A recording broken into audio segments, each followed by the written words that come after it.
What's going on, guys? John here from Elite Brotherhood, hoping you are well, and welcome back to another training. So this training is going to be covering the financial objection. We're going to be running through this in quite a basic format, quite brief, because it's very, very situational and depending on who you're talking to and what the logistics are. But what I'm going to be showing you here today on the whiteboard is going to be covering about 90%, if not 95% of the conversations that you're going to be encountering. And of course, if you do face the famous objection of, I can't afford it. All right, so let's dive right in. So there's a few different ways you can handle this. I personally like to handle it my way, and that will look like the following. Okay, so the first step that we need to do is isolate. All right, so let's say you've got towards the end of the call and they said, I can't afford it. Okay, the next part that we need to do here is say something along the lines of, okay, Joe, I really appreciate you being honest with me there. Now, just to make sure, is there anything besides the price right now that could prevent you from moving forwards today? And at this point, they're either going to say yes, which is the true objection, or no, it's just financial. But in this example, we're going to keep it nice and simple. And let's say they say no, it's simply just financial. Okay, cool, awesome, Joe. So what have we actually done here? Well, we've isolated the objection and we've really figured out what the true objection is. In this case, it is correct. It is the payment. Okay. So I always say to my clients, let's pretend this is your runway, right? This is where the plane takes off. Now I'm going to draw a really bad plane here. Okay. Let's say this is your plane. Look at that. Look at that for skill there. Look. All right. So they say this is your plane, and right now the runway is clear, right? But they've hit you with an objection. So the objection comes onto the runway, and let's say, it was the price objection they've given you. Now in order for that plane to take off, which is meaning closing the sale, we need to remove this. And so the way that we do that is by isolating, okay, like we just went through. So hopefully that analogy makes sense, and that plane is awesome, right? I don't care what anyone says, that plane is awesome. Anyway, diving into the next part. Okay, so now that we've gained clarity over what the true objection is, we then want to move into step 2, right, which is what I call the choice of 2. So the choice of 2 is basically asking Mr. or Mrs. Prospect, hey, Joe or Joanna, right? So, hey, Joe, so just to gain clarity and a bit so I can help you here, are you in a place right now of how can I do this? Or should I do this? Okay, now if they say should I do this, that means that there's another thing that you have yet to tackle and overcome. However, to keep things nice and simple here, let's say that Joe said, all right, how can I do this? All right, now we want to move into step 3, which is ask for collaboration and permission. So 3 is collaboration and permission.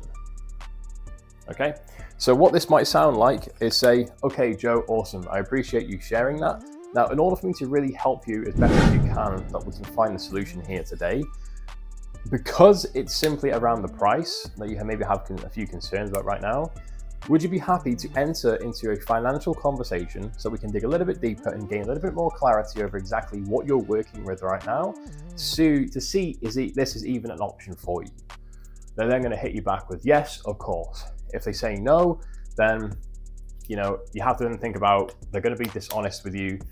They're not willing to be open, and if they're not willing to be open here, they're probably going to be not open to you as a client. Okay, so that's your call. However, let's say that they are willing to be open and honest with you. So now you have permission to enter into a financial conversation with them.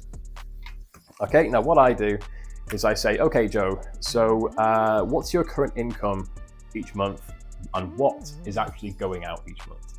So we're going to be looking at income and outgoings. Okay, so let's say that Joe earns $5,000 per month, right? So Joe's a working executive. So let's say that Joe is earning $5,000 per month. Now I'd be like, okay, Joe, so out of that $5,000, besides the things we love paying for, dog food and rent and all those things, what do you have at the end of every single month that you can just sort of, I guess, call your own? Well, John, I have maybe about 1,500 after all expenses that I have left myself per month. Okay, Joe, awesome. And so now we've gained clarity over what Joe has right now currently. Okay, so we know Joe has currently 1,500 spare each and every single month after payments. Okay, so then I'd be like, okay, Joe, so is there anything in savings or investments right now? And then obviously, Joe will give you an answer there. So let's say, for example, Joe said to me, yeah, John, there's probably about 500 in savings. Okay, and let's say I'm having a $2,000 offer. Okay, then I'd be like, okay, Joe, first of all, I appreciate you sharing those numbers with me so that we can see if this is even an option again for you. Now, a lot of my clients actually put their payments on a credit line so that they can actually protect their current assets. So I'm just curious, Joe, have you got anything on credit right now that you'd be happy to use? They might be like, I have 1,000 on credit and that's about it. Okay, Joe, perfect. I appreciate you sharing that with me.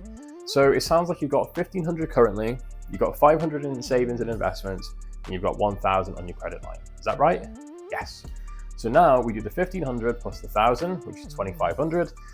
And they then have the 500 in savings, which gives us a grand total of $3,000, okay, that they have remaining at the moment that they can potentially use to invest into your program.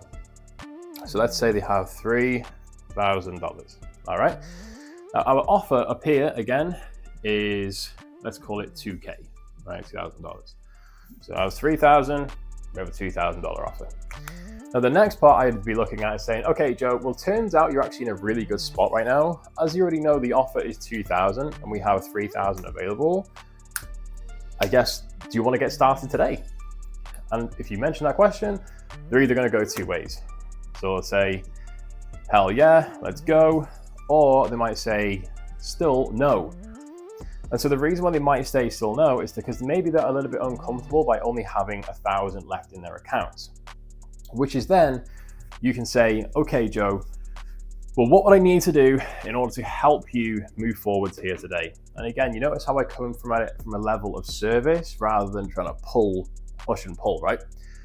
And so Joe might hit me back with, oh, okay, John, any way that we can split it up, right? I'm like, okay, well, here's the thing, Joe. Most of my clients do pay in full and they just want to draw a line in the sand and, they turn out to actually get the best results here.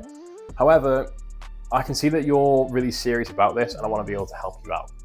So if I was to find a happy medium in terms of splitting the payments up, would you be able to move forward today? Yes. Okay, perfect. So here's what we can do, Joe. So let's say we do 1,000 down today, and then 30 days down the line, we do another 1,000. Making it the grand total of 2K. And of course, you get to keep what's in your savings right now of 2,000, and you get to continuously stack on top of that as we go along. Is that fair enough? And then at this point, they're gonna be like, yep, let's do it, let's go. And so again, guys, I appreciate this is the perfect scenario, but you have to be able to use what I showed you here today, and you can really kind of combat any objection that people throw at you. But again, the things can be a little bit different from conversation to conversation. But the one thing that we did here is we isolated. We looked at how can I versus should I. We then looked at collaborating with them and gaining permission to enter a financial conversation. We then gained clarity over their finances, and if they can afford it, which in this case Joe could, we then go back in for the close. Okay, and that's the 5 steps, guys, on how to overcome the pricing objection. This is something which I've learned and I've used for many years, and it works an absolute damn treat. So isolate the true objection, get clear on exactly what it is, how can I versus should I, collaborate and ask for permission to enter into a financial conversation, get clarity over their finances with their current savings and credit, and then go back in for the close if they can afford it and you guys meet a happy medium. All right, guys, Much love as always. Hopefully you guys found this useful. I will see you in the next training. Much love as always. Take care. Peace.